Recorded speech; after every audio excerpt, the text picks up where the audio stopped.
Ministry for Peace believes that humanity has reached maturity and understanding that peace is not possible without goodwill. Goodwill looks out and sees the world as interconnected, with each small part protecting and helping the growth of the whole.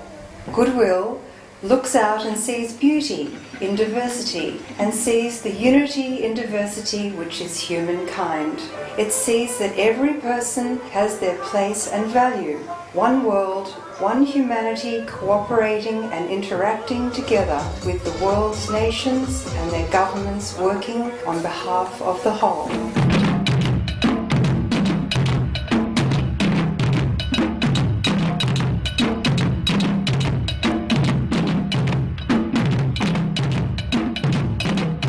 Peace will be the result of understanding and sharing, not the origin of them. This demands of us a shift in identification from the separate, self-centered individual to the responsible world citizen. We believe that together we can create a world where food, shelter, clothing, healthcare and education would be considered basic human rights. We see peace as a broad concept encompassing financial, political, social and cultural structures and perspectives. The people in this film show a way forward in the establishment of a culture of peace through an Australian Department of Peace, which is a part of a growing global alliance of currently 24 countries all calling their representative governments to establish departments of peace within their infrastructure. In 1937, through the voice of the Women's International League for Peace and Freedom, a call was made to the Australian government to establish a Ministry for Peace. In 1982, Dr. Stella Cornelius initiated a vigorous Australian campaign for a Ministry or Department of Peace. In 2005, Dr. Cornelius handed on the banner to the then State President of the Democrats, Bianca Pace. A businesswoman and community leader, Bianca has taken up the challenge to push forward the ministry's goal in the public and political arena, galvanizing political figures to step forward into the light and become speakers and lobbyists for the Ministry for Peace. I'm Dr. Arthur Chesterfield Evans. I'm a medical doctor and I'm currently a state legislator, and I'm trying to change the institutions of the state and again of the country and internationally towards a culture of peace. Bianca initiated the Sydney Peace Festival, which contained 3 events. The first, a 24-hour peace prayer vigil, took place on September 21, 2006, the United Nations International Day of Peace. It began at midnight with Uncle Max Yulo, an Aboriginal elder, performing the traditional smoking ceremony to the sound of the didgeridoo. This was followed by the arrival of the World Peace Flame and the lighting of 7 candles symbolically representing the 7 continents. At 9 a.m, the vigil was officially opened by the Lord Mayor of Sydney, Clover Moore MP, and the Honourable Dr. Arthur Chesterfield Evans, the Honourable Lee Rhiannon, and Mr. Jack Gannon, who flew in from Manhattan representing the UNIDOP. But it was only when we arrived in Sydney did we get a real feeling of the possibilities of the International Day of Peace.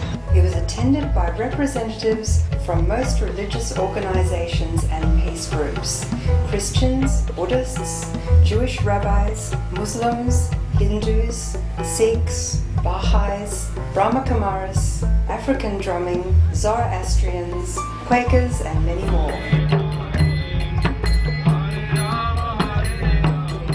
The event ended at midnight the following day. On September 24th, a peace concert was held in Victoria Park, Sydney, compared by the Honourable Dr. Arthur Chesterfield Evans, MLC.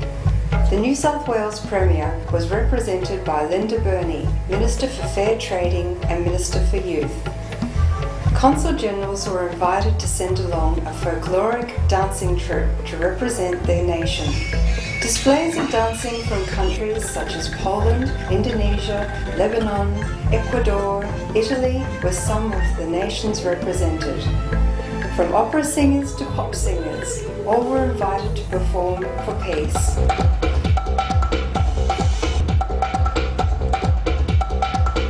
The Australian Ministry for Peace campaign is a political group.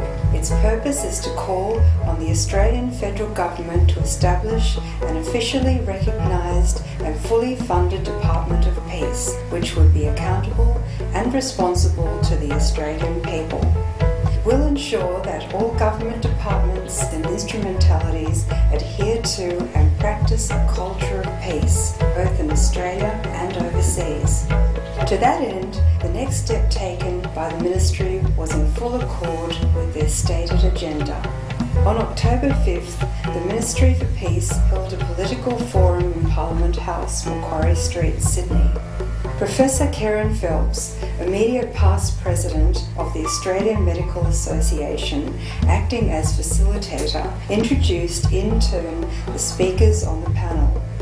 Each rose to address fellow academics and members of the general public. Bianca has stated that Australians must seek ways to consciously connect and build a culture of peace with non-violence and cooperation as organising principles. She and the members for the Ministry for Peace hope that through our systems of foreign policy, education, politics, business, health and social welfare, a living peace can be established. The Ministry is dedicated to raising an awareness that the seeds of such a culture already exist and that the principles and processes of peace are paramount importance to the development of a sustainable and life-affirming future for all Australians and all peoples of the world. Peace is not just the absence of war. Somebody said 375 BC, if you want peace, prepare for war. Well, that's quite okay if you assume that the only way to get peace is to have the other people too scared to attack you.